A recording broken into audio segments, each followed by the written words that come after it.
My name is Gloria, and I live in a little town where time moves just slow enough for everyone to notice when you change your hairstyle, gain 5 pounds, or stop attending Sunday service.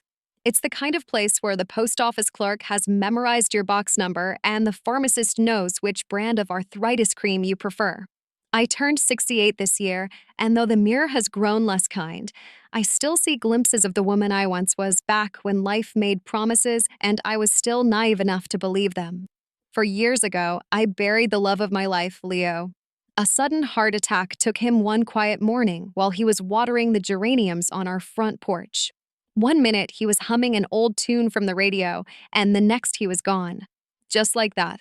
The coffee cup he dropped shattered so violently I thought it echoed into the heavens.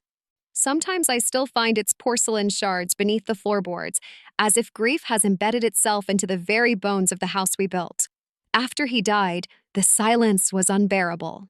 It crept through the hallways, seeped into the cracks in the walls, and wrapped itself around me like a cold fog. That's when Amanda, my only daughter, said she'd move in just for a while until things settle. She brought along her son, Eli, a sweet boy with a mop of curly hair and eyes like Leo's. The house felt warmer again. Alive, even.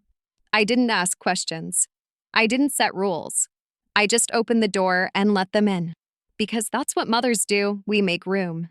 Amanda was recently divorced, struggling with finances and single parenting. I had a roof and time, and she had needs. It made sense. Or at least, that's what I told myself. What began as a temporary arrangement quickly turned into something else. The seasons changed, but Amanda's move never did. I started working part-time at Millie's Fabric and Notions on Main Street just to have somewhere to go, something to do.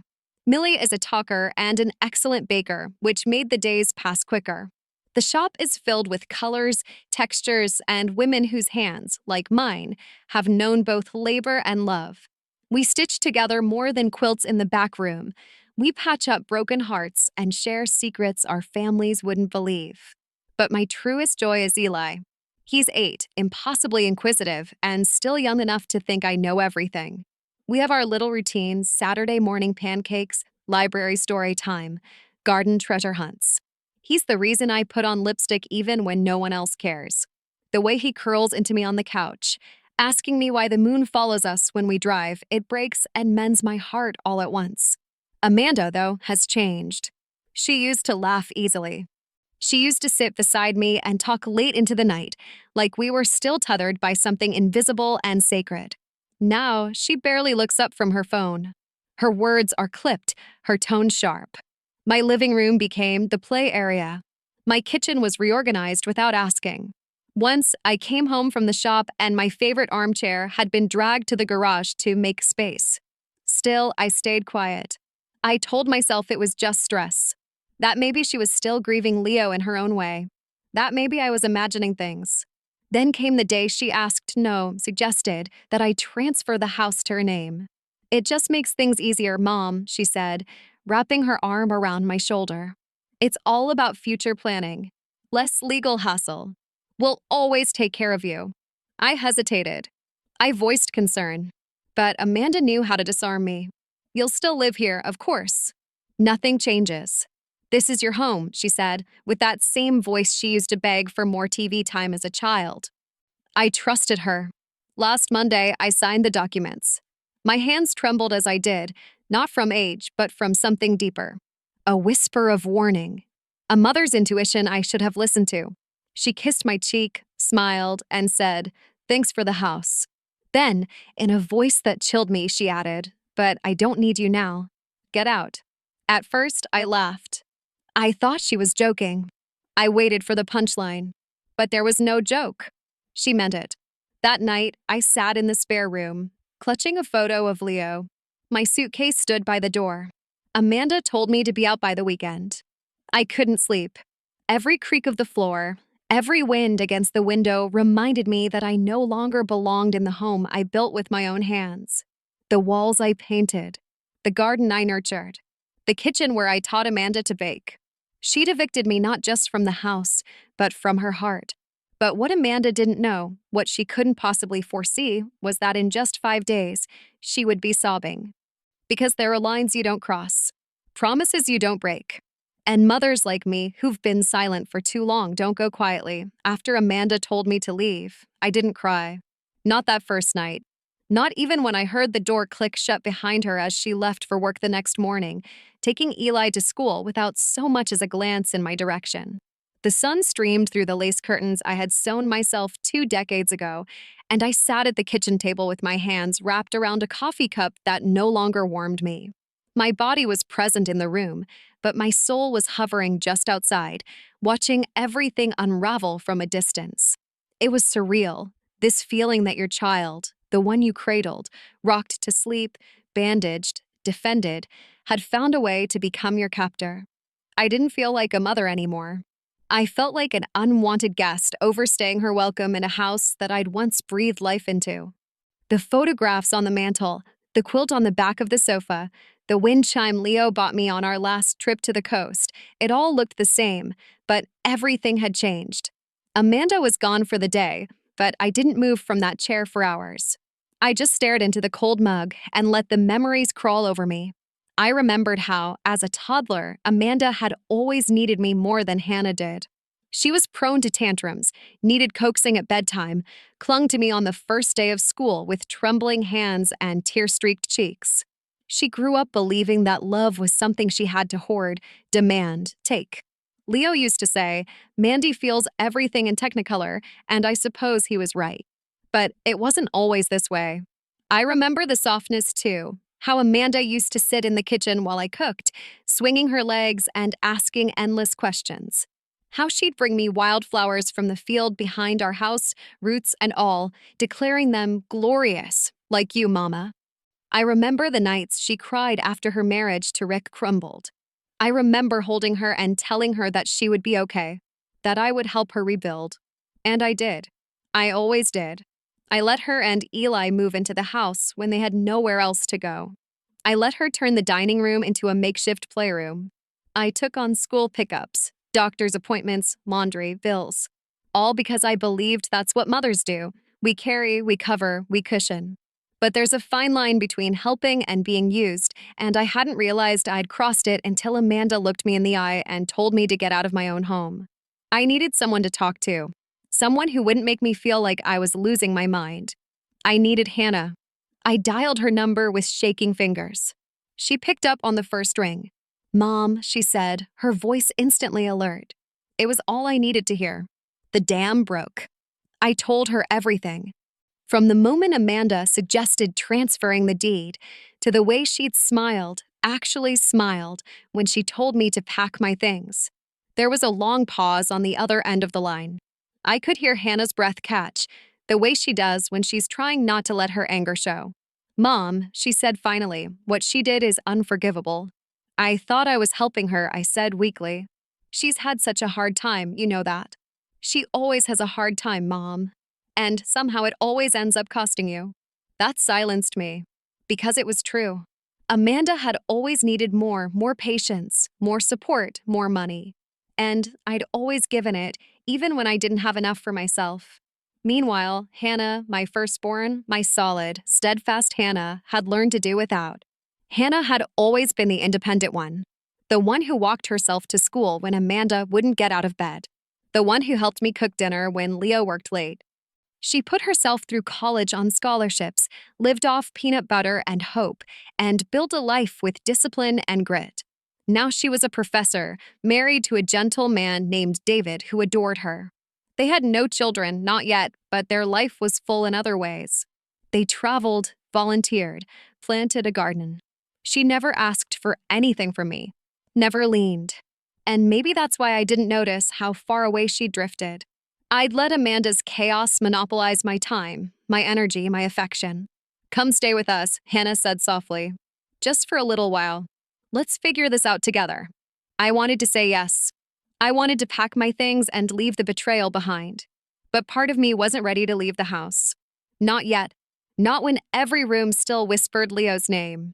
Not when I knew there were things Amanda didn't know, things she'd regret not knowing. "I need to stay a little longer," I told Hannah. "There are things I need to understand." She didn't push. She never does. "All right," she said. But promise me you won't let her push you out completely.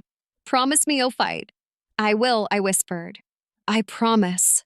That night, when the house was quiet again, I went up to the attic. There, buried beneath boxes of Christmas lights and old tax returns, was the chest Leo and I had bought the summer Amanda was born. It still smelled faintly of cedar and lemon oil. Inside were letters, deeds, birth certificates, our wedding album, and tucked into a manila envelope at the very bottom, something labeled in Leo's handwriting, Gloria, for when you need it most. I sat cross-legged on the floor and opened it. Inside was a letter. Gloria, if you're reading this, it means I'm not there. I hope you're sitting down, because you're going to be angry at me for keeping things from you. But I did it for your protection. I saw what Amanda was becoming. I saw the way she treated you when she thought I wasn't looking. You've spent your whole life giving. Now it's time for you to be protected. This house is in your name in ways Amanda doesn't understand. I made sure of it. There's a trust, set up through a lawyer you don't know, because I didn't want her sniffing around. His name is Thomas Reed. He has the rest of the documents. If she ever betrays you, which I hope to God she wouldn't, call him. He'll know what to do. I love you. Always. Leo. I clutched the letter to my chest and wept, not because I was sad, but because I wasn't alone. Not really. Leo had known. And Leo had planned. Amanda thought she'd won. She had no idea that the next 5 days would unravel everything she believed she controlled. It was a Wednesday morning, gray and quiet, the kind of day where the clouds press down and the air feels heavy with things unsaid. I was folding laundry in the small back bedroom, the one Amanda had shoved me into like a forgotten keepsake, when I heard the knock. It wasn't gentle. Amanda never knocked gently. It was 3 brisk taps, businesslike. Entitled, the knock of someone who had no doubt they'd be let in. I opened the door, and there she was, standing in the hallway in leggings and a fitted blazer, her nails immaculate, her eyes bright, but not in that excited way. No, this brightness was anxious, rehearsed. She was here for something. I knew it before she said a word. You got a minute? She asked, not waiting for my answer before brushing past me and taking a seat on the edge of the bed. She crossed her legs and tapped her manicured fingers against her thigh. I didn't say anything. I sat down in the chair by the window, still holding a half-folded towel. I watched her. My daughter. My youngest. The one who used to sneak into our bed during thunderstorms and whisper, "Mama, protect me." Now she sat on the edge of the bed I'd been exiled to, not even noticing the pile of folded socks or the framed photo of Leo the First kept by the nightstand like a shield. I found a new place, she said finally. I blinked. A new what? An apartment. For me and Eli. It's nice. Bigger than here. Has a balcony and a little green patch out back. I wanted to laugh. Or maybe scream. Bigger than here?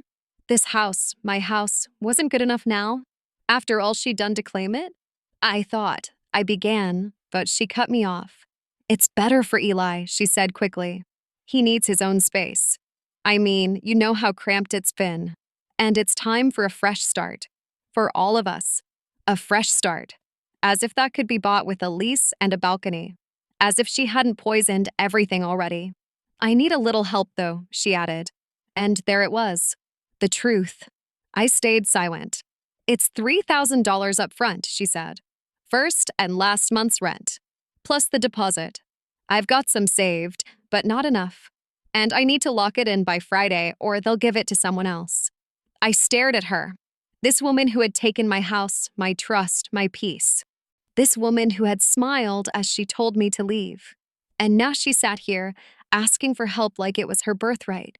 Amanda, I said slowly, you do realize I'm not made of money. She tilted her head, that familiar defensive flicker crossing her face. I'm not saying you are, but this is for Eli. You love Eli. I bristled. Of course I loved Eli. That boy was the only light left in this house. The only reason I didn't pack a bag the moment she threw me out. But I had to say it. I had to speak the truth I'd never dared to say before. I'm running out, I said. Of money. Of everything. Her face changed. Just slightly. The flicker of calculation behind her eyes so quick, I almost missed it. Don't be dramatic, Mom. I stood then, not abruptly, but slowly, deliberately. I walked to my dresser, opened the top drawer, and pulled out the envelope where I kept what was left of my savings, bills folded with paper clips, old receipts, a notebook with numbers scribbled and scratched out. I held it out. This is what I have, I said. If I give you 3,000, it leaves me with less than 8. Her lips parted, but no words came. That's not per month, I said. That's total. Everything. My emergency fund, my car repairs, my prescriptions, my food. And I'm still working part-time just to stretch it. Amanda looked down. For a moment, I thought maybe she felt shame. But then she looked back up and said, I'll pay you back. I nearly laughed. Not because it was funny, but because it was so deeply absurd. She'd said that before. So many times. And I had always believed her. Not anymore. I gave her the money anyway. Because I did love Eli. Because even now, part of me wanted to believe she might change. Because I was a mother. But when she left the room, envelope in hand, I sat back down and stared at the wall for a long time. I wasn't angry, not in the way people think of anger. It was something colder, heavier. The slow, creeping realization that I was disposable, useful only for what I could give. I thought of Hannah then, of how she never asked for anything, of how she called just to check in, of how she always remembered the little things, my favorite jam, the anniversary of Leo's death, the way I liked my tea. And I thought of how little I'd given her in return because Amanda had needed so much. I felt something fracture in me then, something old and tired and long overdue. I opened the drawer, pulled out Leo's letter, took the card with the name of the lawyer, Thomas Reed, and stared at it. It was time. The kitchen was quiet except for the slow ticking of the wall clock and the soft hum of the refrigerator. I sat at the table with my hands wrapped around a mug of coffee that had long since gone cold, staring blankly out the window where the lilac bushes were starting to bloom. Leo planted those lilacs the spring Amanda turned 12. He always said they were a reminder that even rough winters can end sweet. I had read his letter a dozen times since finding it in the attic. Every word carved deeper into me. The love in his voice, the worry, the protective foresight, and the trust he had trusted me to know when the time was right to act. I could use the documents. I could take the house back. Legally, I still had a way out.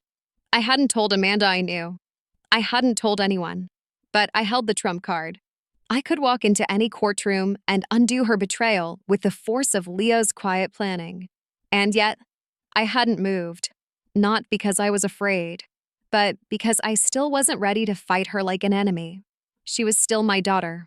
And for all the damage she had done, her entitlement, her cruelty, her casual dismissal of me, I could not stop loving her. That was the curse of motherhood, wasn't it? The love stays, even when the kindness doesn't. I spent that morning in my small room, sorting through boxes of old photos. Hannah's wedding, Eli's first Christmas, Amanda's high school graduation. She had stood next to me in her cap and gown, her smile wide, her arms flung around Leo's neck. Back then, I had believed she would grow into herself. That time and struggle would polish her into someone capable of grace. Instead, time had worn her thinner, harder, sharper at the edges. Still, I thought, maybe what she needs isn't another lesson. Maybe she needs stability, certainty, a foundation of her own. I knew Amanda was planning to move out again soon. She had mentioned the apartment, the $3,000 deposit I had sacrificed too much to give. But it wouldn't last. I could already see it. A new set of bills, rent too high, promises unkept. She would flounder. Eli would suffer. And I'd be right back where I started, trying to patch holes in a boat that had never learned how to float. That night, I sat on the porch with a blanket over my knees, listening to the wind in the trees. I whispered Leo's name once, then again, as if speaking it might make him sit down beside me the way he used to. I closed my eyes and imagined his voice. Do what you can live with, Gloria. Be the kind of mother you've always been. And I knew what I had to do. The next morning, I called Thomas Reed. He was polite and respectful, but I could hear the careful surprise in his voice when I told him my decision. I want to give her the house, I said. Fully. No games, no tricks. But I want to reserve a life estate. I stay here until I die. It's my home. There was a long pause. Then, are you sure, Mrs. Hartley? I took a deep breath. I'm sure that I need to try. He walked me through the paperwork, how it would work, what rights I'd retain, how it would protect me from being forced out. He reassured me that Amanda wouldn't be able to sell the house or kick me to the curb. I would still have legal rights to live here until my last day. The house would simply become hers in name. In function, it would be mine until I drew my last breath. We arranged a time to meet and sign. That evening, I waited until Amanda was alone. Eli was upstairs building forts out of pillows, and the TV hummed quietly in the background. She was scrolling on her phone, lounging on the couch like a woman with no debt to pay. I need to talk to you, I said. She looked up, wary. About what? The house. She sat up straighter. I could see the muscles behind her eyes twitching, thinking, planning, reacting before I'd even finished. I've decided to transfer it to you, I said, my voice calm. Her mouth parted slightly. You? What? You'll own it outright, I continued. You can call it yours. But I'll retain a life estate. That means I'll live here until I pass. Legally. Permanently. That part can't change. Her brows furrowed. So, I'll own it, but you still stay? Yes. She was quiet for a moment. Why are you doing this? I swallowed. Because I want to believe that maybe this will give you the foundation to build something better. For you. For Eli. I didn't add, because I'm tired of fighting. Because I need peace in my final years. Because I'd rather give than be dragged into a war with my own child. She nodded slowly. Okay. Yeah. Okay. Wow. Thanks, Mom. But there was no hug. No tears. Just that bright flicker in her eyes again, recognition that she'd won something she didn't expect. I handed her the documents the next day. She didn't ask questions. She didn't wonder why I had gone through a private lawyer. She didn't ask what changed my mind. She just signed. And suddenly, she had everything she'd ever wanted. Or so she thought. Because what Amanda didn't yet understand was that owning a house isn't the same as having a home. And she was about to learn the difference the hard way. 5 days. That's all it took. 5 quiet days after I signed the house over to Amanda, my final act of faith, my last hopeful offering, and everything began to shift. At first, it was subtle, barely a ripple in the still water of our uneasy coexistence. But I felt it, like a scent in the air before a storm. A tension crawling just beneath the surface of the ordinary. Amanda had been different, lighter, almost giddy. She hummed while folding laundry, clicked her heels with an exaggerated skip when heading out the door. She even made pancakes for Eli from scratch, something she hadn't done in years. I should have known right then. When Amanda starts acting generous, it's not generosity. It's investment. It's setting the stage. Then the phone calls started.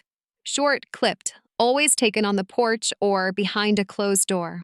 I'd catch whispers, square footage, yes, the kitchen's been updated, or I think we could list high, the neighborhood's getting hot. I wasn't supposed to hear, but I did. Mother's always here. Still, I didn't confront her. Not at first. I told myself she was just dreaming. Amanda liked to dream big and fall hard. Maybe she was just toying with the idea, playing Monopoly with reality. After all, she'd promised, sworn, that I would live in the house for the rest of my life. She'd agreed to the life estate without protest. She'd smiled, even. I'd thought it was a sign of peace between us. But then Thursday came. I was pruning the azaleas out front, wearing my wide-brimmed straw hat and gloves that used to be Leo's, patched at the fingers, stiff with years of soil and memory, when a sleek silver SUV pulled into the driveway. A man stepped out, early 40s, blazer too tight around the stomach, clipboard in hand. "Hello there," he said brightly, walking up the path like he already owned the place. "Brad Hastings, Evergreen Realty." I stood frozen, a small pile of weeds in my palm. "Excuse me, I'm here for the appraisal. Amanda called us about the Hartley property. Just need to take a few quick measurements and photos." My hands went numb. The sun dimmed. "Amanda called you?" I asked, blinking. He nodded, cheerful. "Oh, yes. Said she might be listing soon. Great neighborhood, by the way. This'll go fast. My chest constricted. You mean she's selling? She's planning to sell this house. He hesitated now, sensing the tension. Well, I'd hate to overstep. I'm just doing the assessment. Before I could say anything else, the front door opened. Amanda stood there, sunglasses pushed onto her head like a crown, phone still in her hand. Oh, hey, Mom, she said, like we were exchanging pleasantries. Brad's just going to do a walkthrough. No big deal. No big deal. No big deal that the home I built with Leo, every board, every garden bed, every coat of paint, was being quietly prepped for sale behind my back. No big deal that she had taken the gift I'd handed her with trembling fingers and twisted it into a transaction. No big deal that she was cutting out the floor from under my feet and calling it real estate. I said nothing as Brad entered, Amanda trailing behind him with a sugary voice and fake excitement. This is the living room, see how the light pours in around noon? And the floors are original hardwood. My parents put them in back in the 80s. My parents. Like Leo and I were footnotes on a blueprint. I stood in the foyer, unable to move, watching them breeze from room to room, my dining room, where I'd once taught Amanda to tie her shoes, the kitchen, where Leo used to hum old songs while making his Sunday omelets.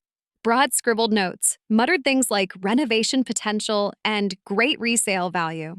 I wanted to scream. Instead, I sat down in the armchair, the one Amanda had tried to throw out months ago, and waited. Brad left an hour later, shaking Amanda's hand and promising to send comps by the weekend. She closed the door behind him with a little sigh, like she'd just gotten a good massage. Don't look at me like that, she said, turning to me. I hadn't even realized I was looking. I'd gone numb from the inside out. You're selling, I said quietly. I'm considering it, she replied, walking into the kitchen and opening the fridge like it was a normal Thursday. You promised me. I'm not kicking you out, Mom. You have your claws, remember, she called from behind the door. You're protected. It's not like I'm breaking the law. I stared at the floor. My life estate, the only thread keeping me from the sidewalk, had become her loophole. So you'll sell to someone, I said, standing slowly. And I'll just stay while strangers move in. Remodel? Make me a guest in the only place I've ever belonged. She didn't answer right away. She was pouring juice. I mean, they'll have to work around you. That's part of the deal. Look, you still live here.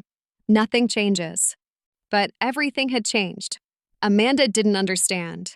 She thought home was walls and paperwork and equity. She didn't understand that home was where Leo's humming still lingered, where Eli's baby blanket was folded in the linen closet, where my soul had been slowly sewn into every corner. And she had just priced it for market. I turned without another word and went upstairs. My knees protested every step, but I made it to my dresser. Opened the drawer. Took out the manila folder from Thomas Reed. My fingers shook as I pulled out the papers, Leo's last gift, the map he left me when he knew the storm would come. I read it again, slowly this time, line by line. The trust, the secondary deed, the clause that gave me authority if Amanda ever broke faith. She had. I sat there in silence, the sun setting through the curtains in a soft blaze of pink and orange. Then I picked up the phone. They say you never really see a person's true face until you have nothing left to offer them. I used to think I had seen the worst of Amanda, her sharp tongue as a teenager, her entitled sighs when things didn't go her way, the way she used her tears like a tool when she needed something. But nothing prepared me for the moment my own daughter looked me in the eye and tried to push me out of the very home I had given her. It started with a knock. Soft, deliberate, around 10 a.m. I was folding towels in the hallway linen closet, the same towels Leo and I had picked out during a post-retirement sale at Macy's 15 years ago. Back then, Amanda had just had Eli. She was living in a small apartment with Rick, her ex-husband, who never met a bill he could pay on time. We sent her money then, too. We always did. Hey, Mom, she called. I turned and saw her standing at the top of the stairs, holding a thin manila folder and smiling like a woman who'd rehearsed the moment. I immediately felt it. This was the conversation. the one that would cross the final line. Can we talk for a sec? She said, stepping into the hallway without waiting for an answer. She walked past the photos lining the wall, Leo's graduation picture, baby Hannah in my arms, Amanda holding Eli on the day he was born, and didn't glance at a single one. Just moved with purpose, confident and cold. She opened the folder.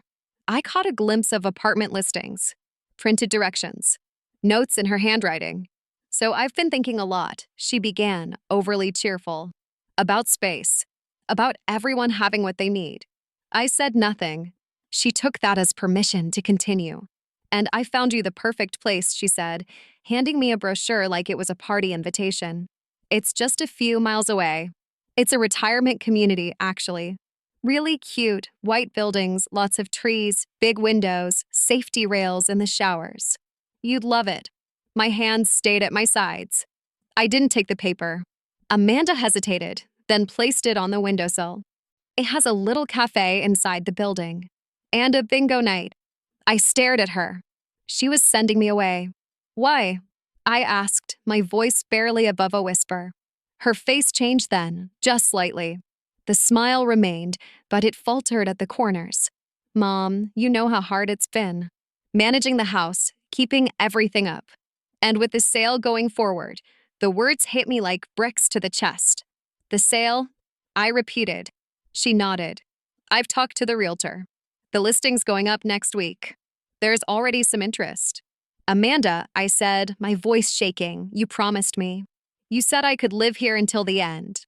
That was our agreement. You will, she said quickly. At the apartment. It's better for you. You'll be around people your age. There's no stairs, and you don't have to worry about the upkeep. Come on, Mom. Be reasonable. Be reasonable. As if I were the irrational one. As if the betrayal wasn't real. Just a matter of me not understanding the benefits of exile. I have a legal right to be here, I said, forcing the words out. Leo made sure of that. I have the papers. Her smile vanished then. Not all at once, just peeled away, like old paint flaking off a rotten wall. I knew you'd say that, she said flatly. But Mom, let's be honest. You can't keep up with this place. You've been limping up those stairs. The laundry alone tires you out. I'm just doing what's best. For you, I snapped. You mean what's best for you? She didn't deny it. Instead, she reached into the folder and pulled out a lease agreement. The first month's rent is paid. I put down a deposit. You don't even have to lift a finger. Movers are coming Friday. You can take whatever furniture you want. I laughed then. Not from humor, from disbelief. It was sharp, bitter, ugly.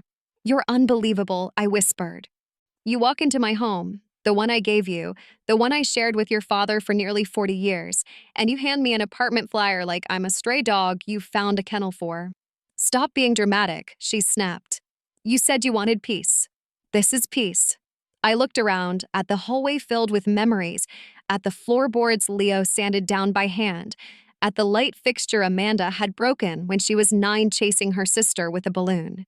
This house is my life, I said. It's where your father died, where your son took his first steps. You think you can just sign it away and send me off like I'm an inconvenience. Amanda was silent, but her silence spoke louder than any insult. I walked past her. My legs felt weak.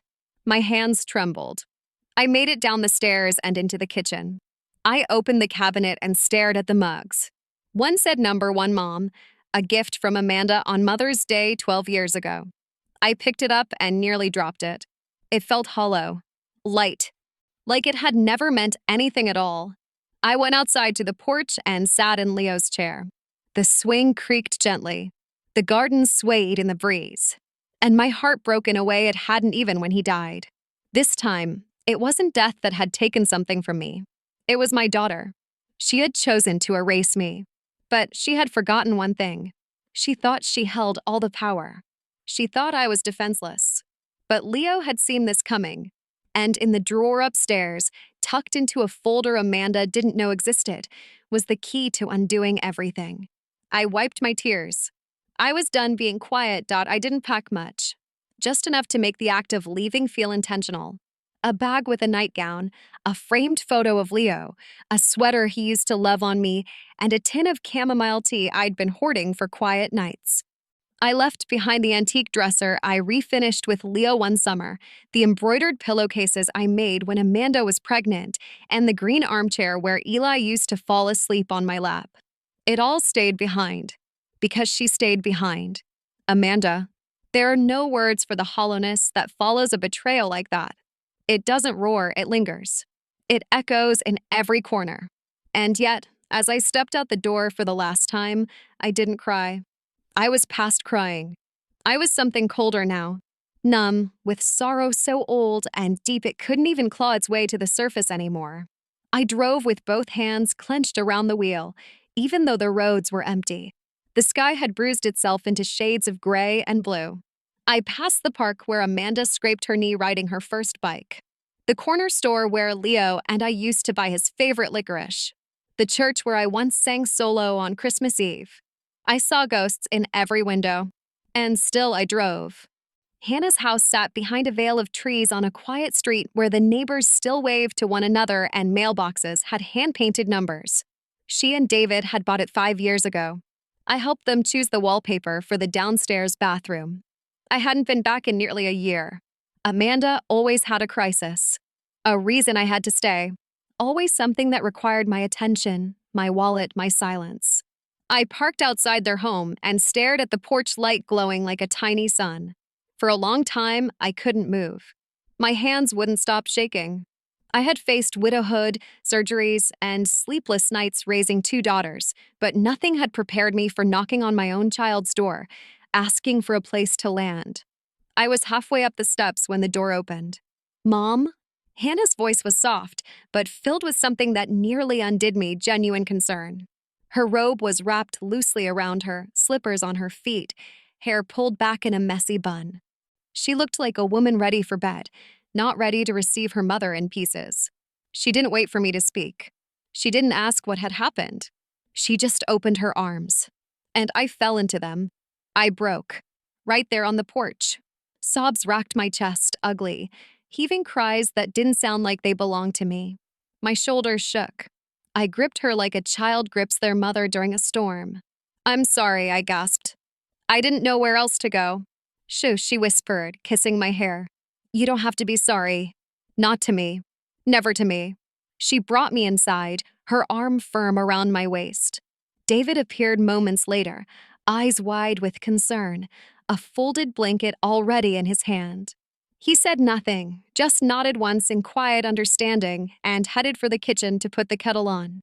That's who David was. Solid. Steady. The kind of man who didn't need drama to show compassion. The living room smelled like rosemary and lemon. A puzzle sat half-finished on the coffee table.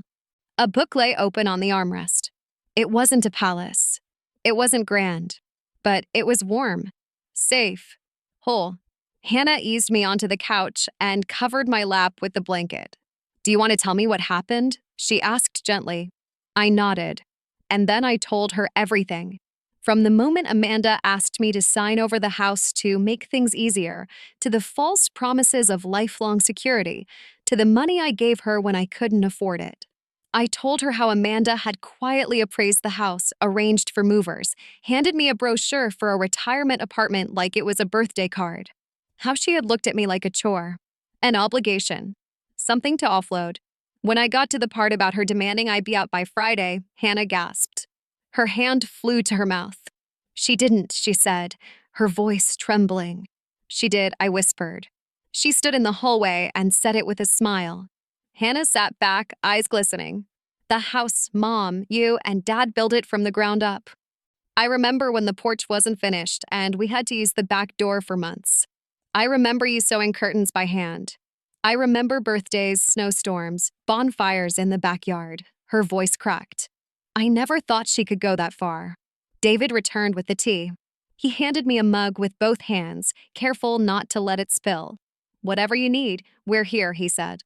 I looked up at them, this family I had unintentionally neglected while trying to hold Amanda's life together. I had missed so much. And still, here they were. No questions. No resentment. Just love. I have something else, I said, reaching into my bag. I pulled out Leo's letter, the legal documents, the trust he created behind my back to protect me, because he knew, even when I refused to see it, that one of our daughters would never stop taking. I spread it all out on the coffee table. Hannah read the letter in silence, then the trust agreement, then the note from Thomas Reed. When she finished, her face changed. She wasn't crying anymore. Now she was angry. And underneath that anger, she was resolute. She thought you were powerless, Hannah said. But you're not. Not anymore. She turned to David. We're calling the lawyer tomorrow. He nodded. Absolutely. Hannah took my hand again and squeezed it tightly. You're not going to that apartment, Mom. You're not disappearing into a corner. You're going to stay here, and we're going to fight. You don't have to be strong alone anymore. I let out a breath I hadn't even realized I'd been holding.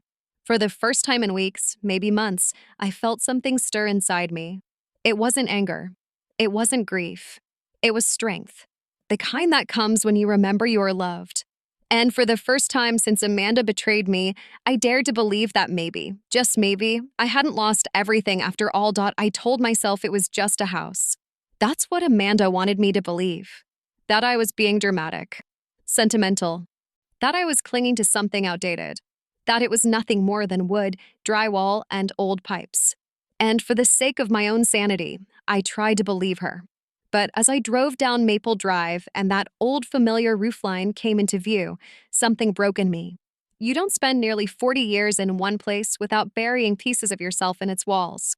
The back door creak, the squeaky step on the landing, the cabinet that sticks in the summer. These weren't inconveniences, they were signatures. Proof of life lived, of laughter and grief and struggle and celebration echoing through floorboards like a song. And now all of it had been rewritten. I sat in the car at the curb for a full minute, gripping the steering wheel like it might anchor me to what was left. From this angle, the house looked unfamiliar. The rose bushes Leo had planted the first year we moved in were gone, replaced with two soulless, symmetrical planters, tall, black, cold. The front porch swing, where I used to sit with my tea at sunrise, was missing. The wood looked sanded down, bleached of its history. But it was the for sale sign that made my throat close. Clean, shiny, bold white letters on a teal background. I was being erased in real time. I walked up the path slowly, the sound of my steps on the newly laid gravel sounding too sharp, too alien. As if the earth itself was rejecting my return. My key, once worn smooth from daily use, was now meaningless. I rang the doorbell instead, a gesture that made my stomach turn. Amanda opened the door. She looked surprised, but not guilty. No flush of shame, no flicker of remorse. Just a flick of her eyes over my shoulder, like she was checking to see if I'd brought backup. Mom, she said, a slight edge to her voice. I wasn't expecting you. I came for my things, I said evenly. You said the movers packed them. She stepped back, motioning with her arm. They're in the garage. She didn't ask if I wanted tea, or to sit. She didn't offer a chair. She just turned on her heel and led me past what had once been my living room. I stopped in the doorway, my curtains gone, replaced with gauzy white panels that looked like hotel window dressing. My warm terracotta walls painted over in a sterile, icy gray. The family photos had vanished. In their place, a generic print of a tree and a bowl of lemons on the coffee table. It was staged, hollow, a ghost of what it once was. Amanda looked over her shoulder. The stager said lighter colors would make the space feel more open. It's all about appeal now. Appeal. That word echoed in my head like a slap. In the dining room, the table where we'd eaten every Thanksgiving since 1982 was gone. My sideboard, which had held the good china and Eli's preschool finger paintings, was replaced with a sterile glass console table and a round mirror. The walls felt like they were pushing me out, like my presence was incompatible with this curated fantasy. Even the smell was different. No cinnamon, no lavender soap, just the faint bite of bleach and air freshener labeled Coastal Morning. We passed through the kitchen, my kitchen, where I'd made Leo's favorite waffles every Sunday. Amanda had painted the cabinets white and swapped out the hardware. My rooster clock was gone. So was the recipe tin I'd kept near the stove. Had to declutter, she said offhandedly. The space sells better when it feels fresh. My things weren't fresh. I wasn't fresh. We reached the garage. 5 boxes were stacked near the door like an afterthought. Labeled in thick black marker, kitchen.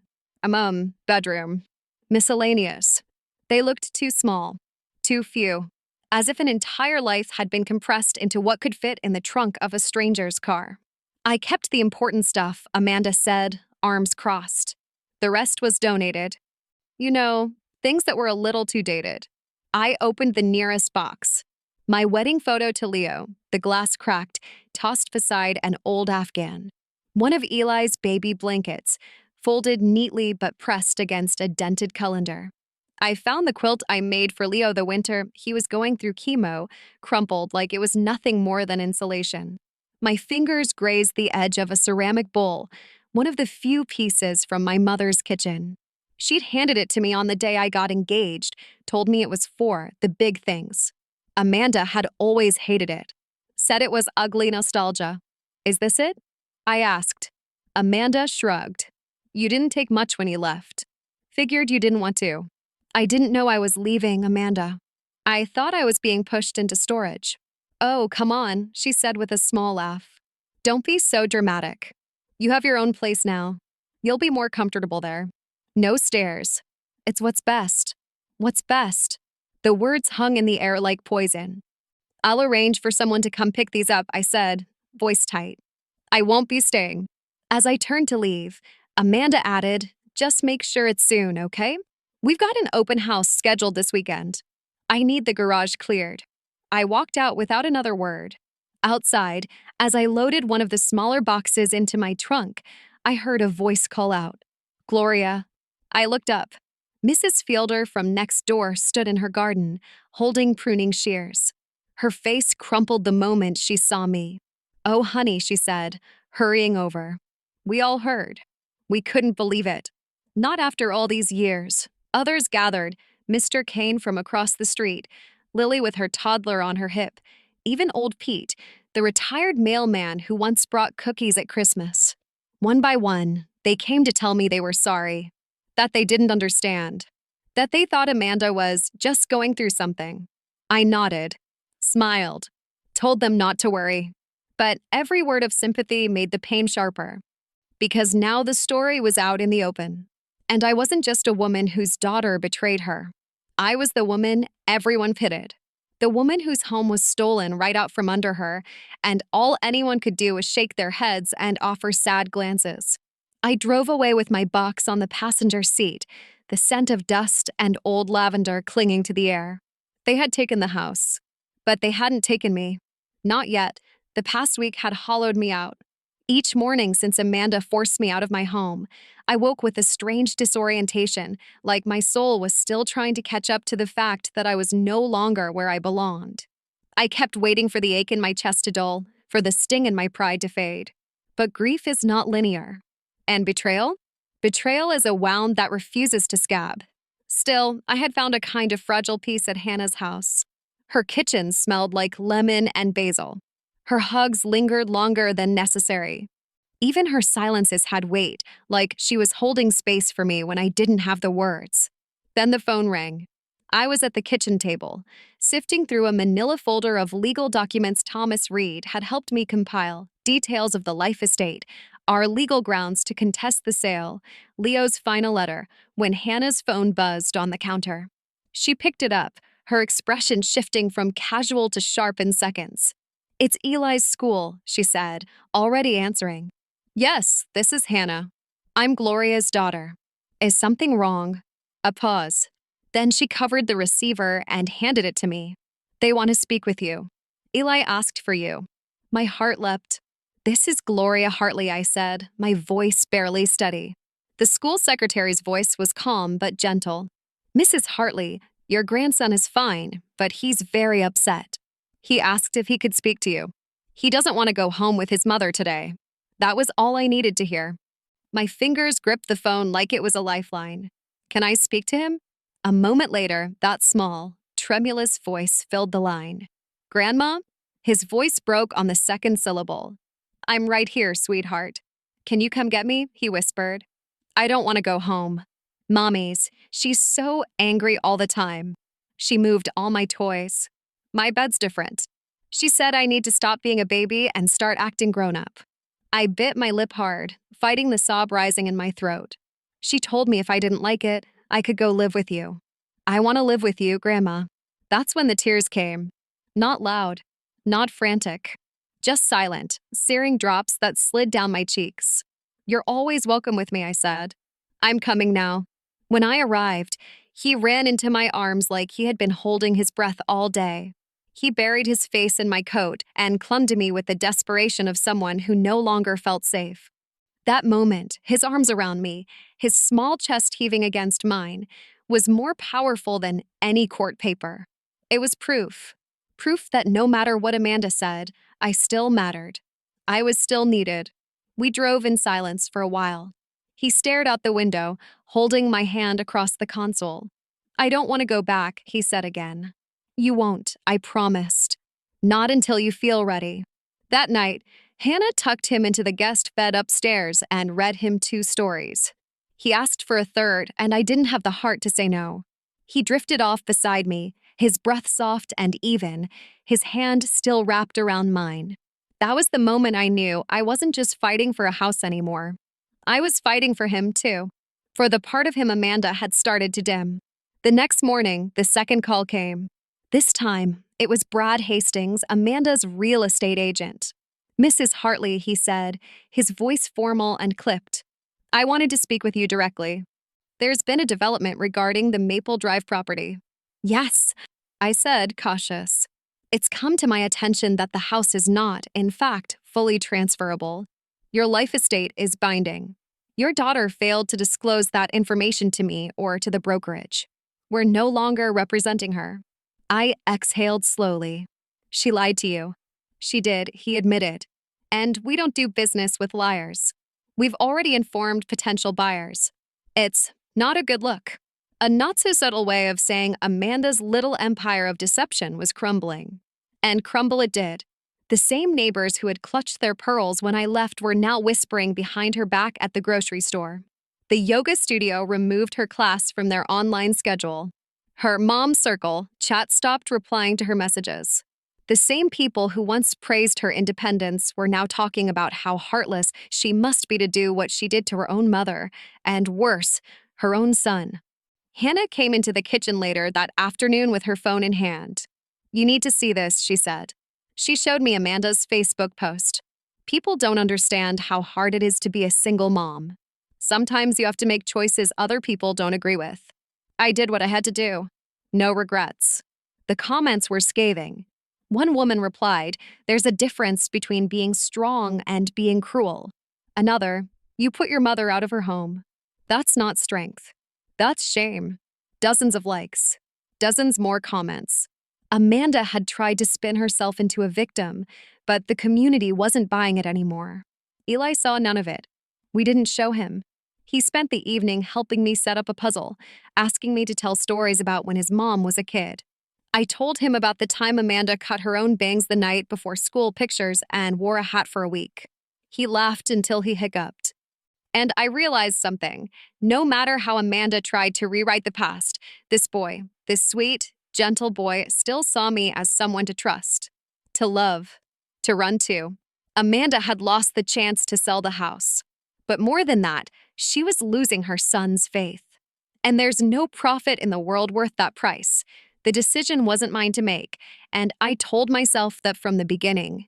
Eli was only 8 years old, but the weight he carried had aged him in ways no child should ever know.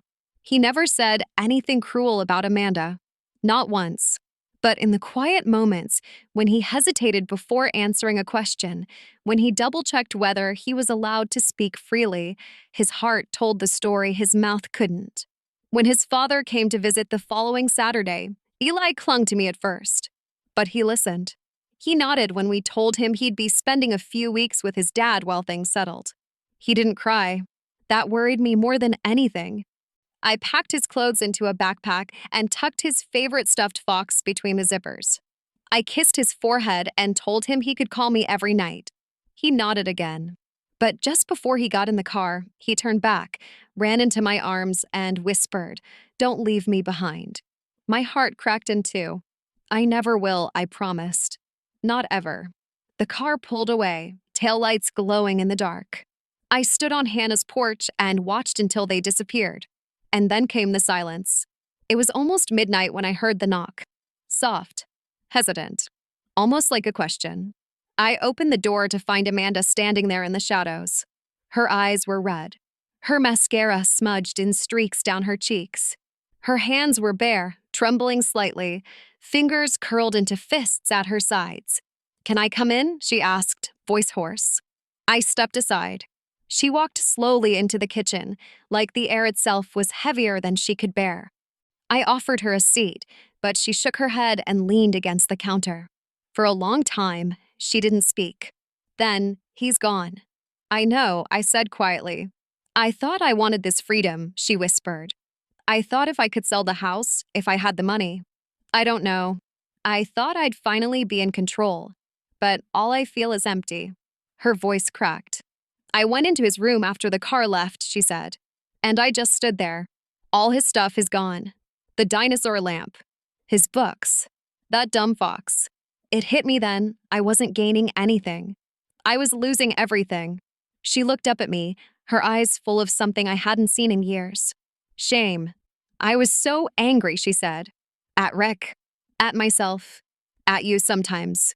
Because you always made it look so easy to love people." I felt like I was drowning, and instead of asking for help, I grabbed what I could from the wreckage. "And I was part of that wreckage," I said, not unkindly. She nodded, tears falling freely now. "I'm sorry, Mom. I am so, so sorry. For the house. For the money. For how I treated you. I don't deserve your forgiveness. But I need you to hear me. I regret it all. Every bit of it." I walked to the sink and poured 2 glasses of water. Handed one to her. She took it like it might shatter in her hands. "I'll call the lawyer," she said.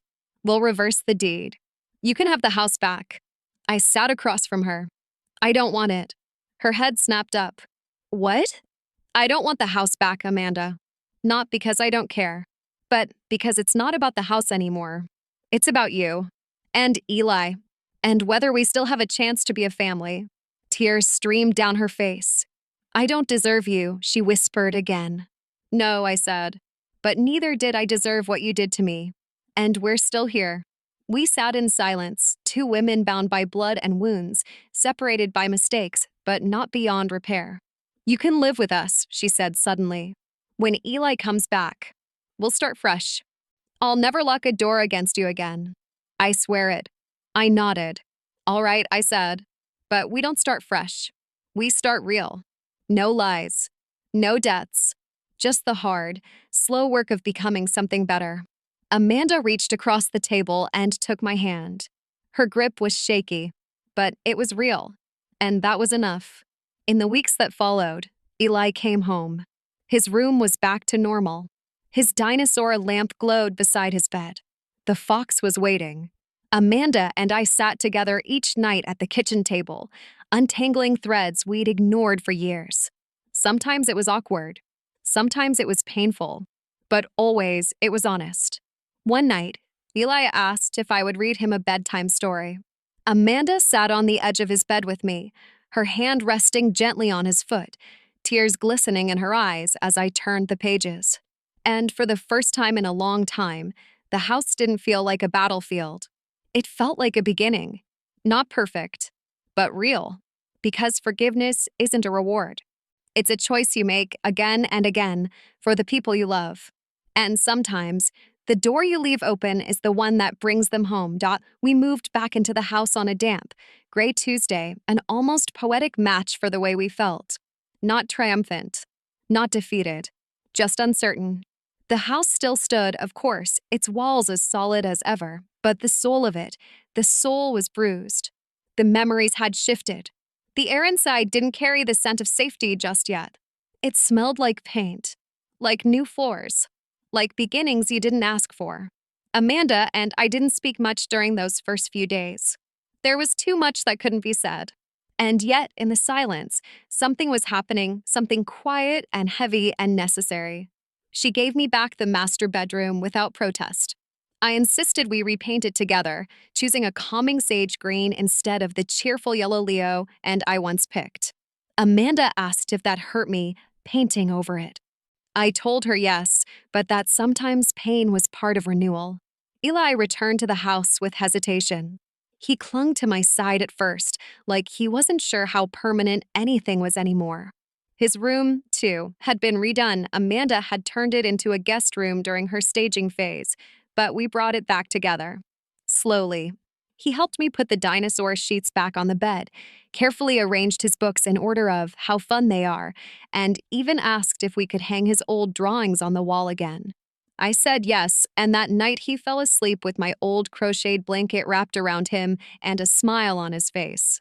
Hannah visited on the weekend, armed with muffins and guarded eyes. I saw it in her body, the tension, the readiness for confrontation, the way she braced herself just in case Amanda tried to turn the charm back on. But Amanda didn't. She was quiet, earnest. She offered Hannah coffee. She listened. She didn't deflect blame or rewrite history. It was awkward at first, like three women learning how to speak a language none of them had used in years. But then Amanda complimented Hannah's new haircut. And Hannah asked, cautiously, how work was going. The smallest flicker of warmth passed between them. Something was cracking open. Later, after dinner, I caught them talking on the porch. Their voices low, serious, but not angry. When Amanda came back in, she didn't say what they discussed. And I didn't ask. Because for the first time in years, Amanda was doing the thing I had begged her to do for so long. She was showing up. The days moved forward as they always do. Not with dramatic revelations or grand acts of penance, but with ordinary gestures that, when stacked together, started to resemble a life being mended. Amanda began asking questions, not out of obligation, but genuine interest. Do you want to cook dinner together? How did you and Dad afford this place when you were so young? Do you think Eli's really okay? She started picking up groceries for me without asking. Started sitting next to me on the couch instead of across the room. Started folding laundry while we talked about nothing in particular. And one night, one particularly hard night after a phone call with her ex that left her hollow and raw, she broke down at the kitchen table. I don't know how to be good, she whispered, her eyes full of old guilt. I only know how to survive. I took her hand. Then let's learn together, I said. Let's stop surviving and start living. Eli was the glue, of course. He always had been. He was the one who made us laugh when tension bloomed, the one who climbed into Amanda's lap unprompted, who reminded her, without knowing, that she was still worth loving. One morning, as he munched cereal in the sunroom, he looked up and said, I like it better like this, when everyone's here. I caught Amanda's eyes from across the room. She blinked back tears. We still had hard days. Days when Amanda slipped into old patterns. Days when I flinched at the sound of a slammed door. Days when Eli asked questions neither of us could answer without hurting. But the difference now was this. We didn't run from it. We talked. We cried. We apologized. And we forgave over and over like a ritual. Even Hannah, slowly but surely, let the door of her heart creak open again. She began calling Amanda on her own, inviting her over for Sunday dinners, letting herself believe that her sister might finally be becoming the person they all hoped she could be. As for me, I stopped dreaming about the house I lost. Because it wasn't the deed I had needed, it was the sense of home. The presence of people who tried, who chose love, even when it hurt. And now, here in this house I built with Leo, that home had returned, not as a memory, but as a living, breathing thing. One night, Amanda brought me a cup of tea and sat beside me on the porch swing Leo once installed. We watched the stars flicker between the branches of the oak trees. It was quiet, comfortable. I'm not her anymore, she said softly. The woman who kicked you out. I hate that version of me. I know, I said. I want to be better. Not just for Eli. For you. For me. You already are, I whispered. One day at a time. And that's how we moved forward. Not with guarantees. Not with amnesia.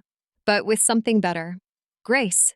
because sometimes the deepest love doesn't come from getting everything right.